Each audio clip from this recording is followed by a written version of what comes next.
Pas de passe liturgique dans l'Église catholique, ainsi ai-je intitulé mon propos de ce jour. Parce qu'ayant reçu avec la gravité qui s'impose le nouveau motu proprio, Traditionis Custodes de notre pape François, je m'étais fixé comme ligne de conduite de ne rien dire publiquement, sans me priver bien sûr d'échanger avec quelques confrères, amis, sur cette importante question. J'estime en effet que son application relève exclusivement des évêques. Ce qui m'oblige aujourd'hui à sortir partiellement du temps de silence que je m'étais fixé, c'est en tout premier lieu l'angoisse de fidèles et de prêtres que j'estime très attachés à la messe de Saint Jean XXIII, qui croient que l'extinction de cette forme de rite romain, eh bien, elle est maintenant programmée, comme peut effectivement le laisser entendre la lettre du pape aux évêques accompagnant le motu proprio. Cette peur se manifeste d'autant plus que règne une grande inquiétude concernant l'unité catholique, tant par les nouvelles qui nous viennent d'Allemagne que par le récent et indécent tapage des suffragettes de l'ordination presbytérale, devenant de plus en plus affligeant. Il est vrai que les bénitiers de nos églises sont en ce moment vides pour cause de pandémie, et que leurs pieds, qui, selon un de leurs livres, y trempaient, sont en manque, tout comme semble-t-il leurs aspirations. Ce sera le sujet de mon prochain blog. Réfléchissons aujourd'hui et d'abord sur le motu proprio. Il annonce des mesures restrictives, à l'évidence, vis-à-vis de la célébration en forme extraordinaire. Il vise la manière d'organiser ces messes et les conséquences qui en découleraient selon certains rapports. La possibilité de célébrer et de participer à cette forme de messe n'est nullement remise en cause pour l'instant. Elle est plus strictement encadrée. En effet, dans la lettre aux évêques expliquant le pourquoi de son motu proprio, le pape François estime que, d'après une vaste enquête ordonnée par le Saint-Siège, le motu proprio summorum pontificum a donné lieu à des abus qu'il entend corriger. Le Saint-Père a dû tout naturellement prendre conseil de l'Institut liturgique Saint-Anselme de Rome, où travaillent certaines personnes très éminentes, mais pas spécialement connues pour leur compréhension des raisons qui poussent certains catholiques à tenir à l'ancienne messe. Car ces spécialistes ne veulent y voir qu'une remise en cause de Vatican II. Je ne sais pas quelles sont les positions des milieux italiens, je connais en revanche les milieux français, où l'ancienne messe est pratiquée, puisque je la célèbre une fois par mois dans une paroisse parisienne qui pratique les deux formes du rite romain. Je n'y ai jamais ressenti d'esprit de dissidence, ni même si quelquefois une critique contre le concile pouvait être émise, mais j'ai aussi entendu de sévères critiques de Vatican II chez les partisans de la forme dite ordinaire, dont certains depuis plusieurs années n'hésitent même pas à demander un Vatican III. Aussi, les liturges de Saint-Anselme ont-ils dû, je crois, donner beaucoup d'importance à certaines réponses de l'enquête pontificale, pourtant minoritaire, qui insistait sur les conséquences négatives de l'usage de la messe préconciliaire. Car tous ceux qui ont eu accès aux résultats de cette enquête disent qu'elle manifestait en majorité la satisfaction des évêques vis-à-vis d'une situation pacifiée grâce au motu proprio summorum pontificum depuis donc 2007. Mais il semble que cela ne convienne pas aux éléments les plus intransigeants de l'Institut Saint-Anselme, dont le professeur Andrea Grillo qui ne fait pas mystère de sa volonté de voir disparaître la messe de Saint Jean XXIII.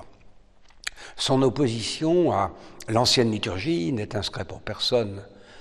Elle est liée à une compréhension moderniste de Vatican II, qui a connu en France le succès que l'on sait, et qui semble aujourd'hui avoir l'oreille de certains évêques italiens. Alors, ce théologien, donc, professeur Grillo, présente le Concile Vatican II comme un changement radical par rapport à la tradition catholique, formulé par le Concile de Trente et poursuivi par le Concile Vatican I. La messe dite de Paul VI serait pour lui le pur produit du décret sur la liturgie du dernier concile, Sacrosanctum Concilium. Ces deux documents, décret conciliaire et messe, manifestant une opposition absolue à tout ce qui se faisait avant.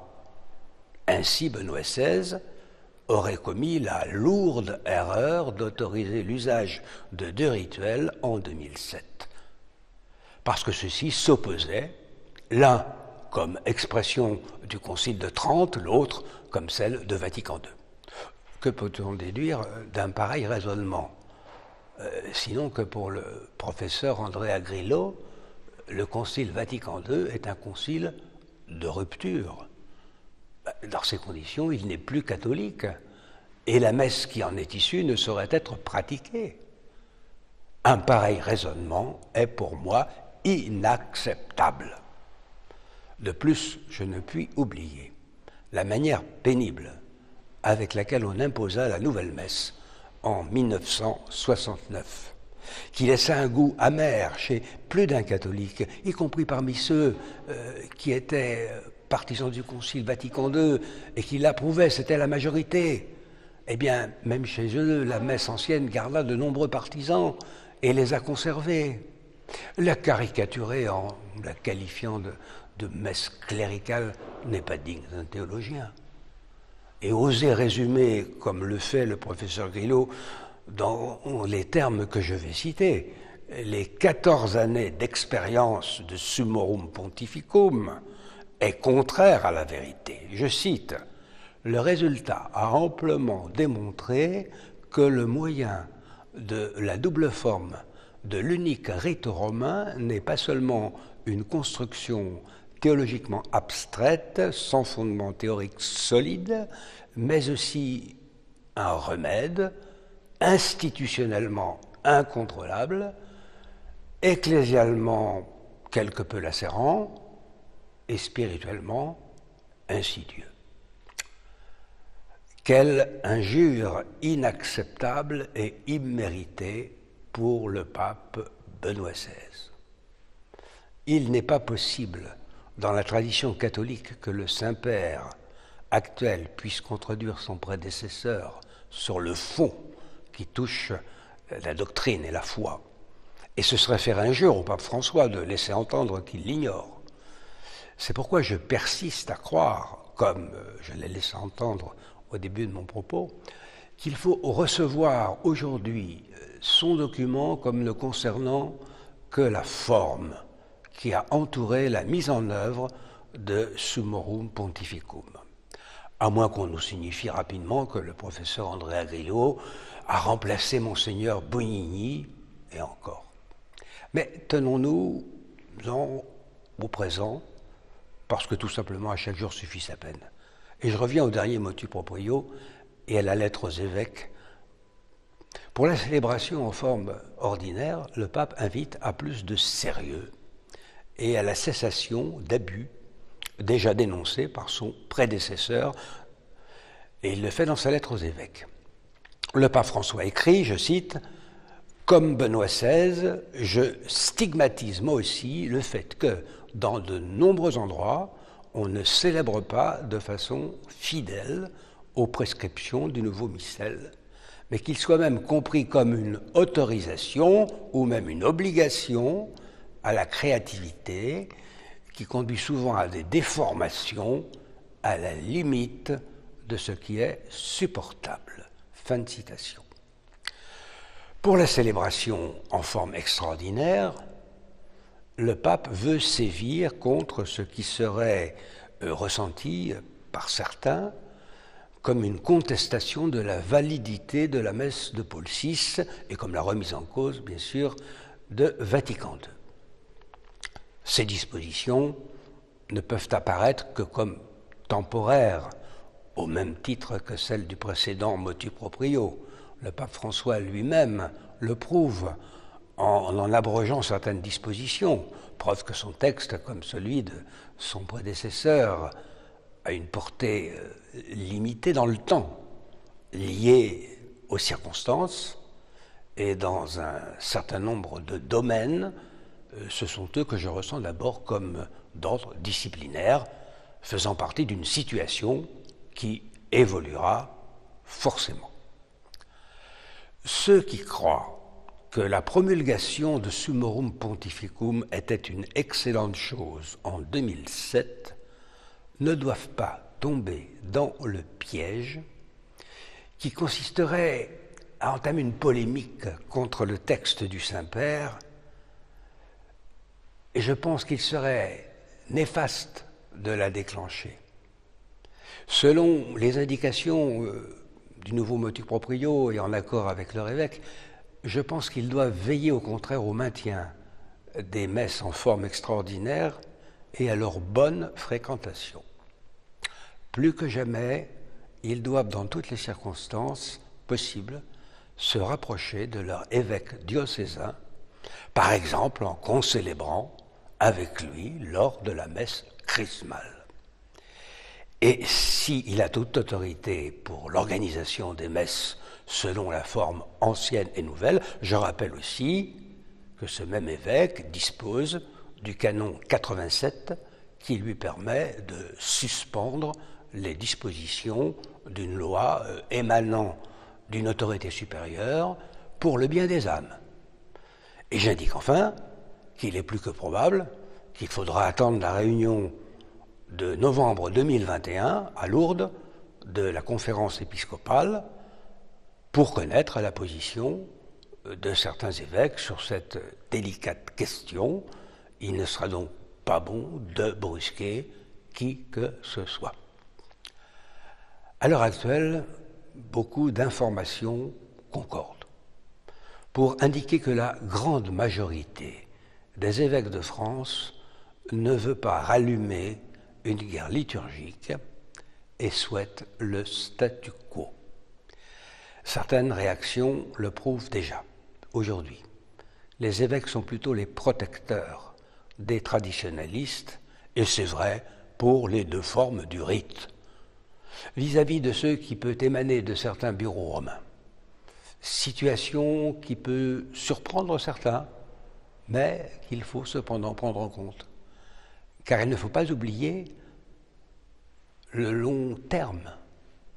Car le grand enjeu, en fait, concerne plutôt les séminaires des instituts ecclésiadei, la manière dont ils seront traités par les bureaux romains et celle dont ils seront reçus désormais dans les diocèses.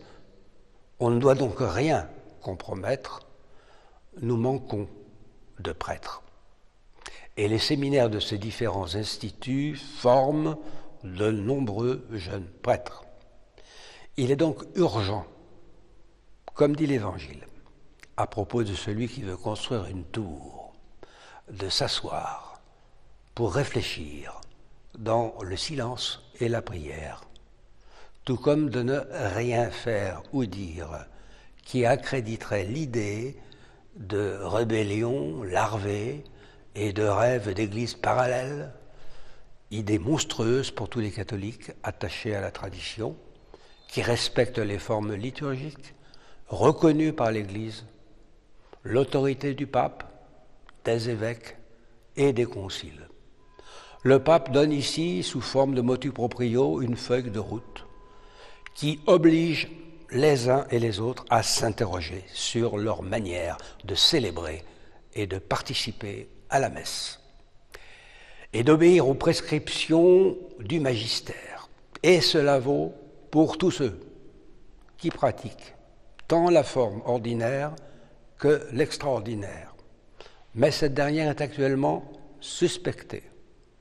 eh bien cela ne devrait pas empêcher de faire valoir par l'exemple, tranquillement et fermement, le droit de vivre dans l'Église catholique au rythme de la messe en forme extraordinaire, dans le respect des limites fixées par l'autorité catholique légitime. Cette discipline que chacun devrait s'imposer ne permet pas la critique du Concile Vatican II, d'autant plus qu'il était parfaitement expliqué en 1992. Le catéchisme de l'Église catholique de Saint Jean-Paul II a donné une interprétation définitive de ce concile. En engageant l'autorité pontificale, si donc toutes les sensibilités catholiques s'y reconnaissent comme elles le doivent, et si chaque parti prend au sérieux les inquiétudes du pape François, on est en droit d'espérer, avec l'aide de Dieu, que la célébration des deux formes du seul rite romain continuera dans la paix fraternelle pour enrichir spirituellement l'Église et conforter son unité. Un nouveau motu proprio pourra alors peut-être voir le jour. Présentons cette espérance à la bienheureuse Marie toujours Vierge le 15 août prochain en célébrant sa glorieuse Assomption.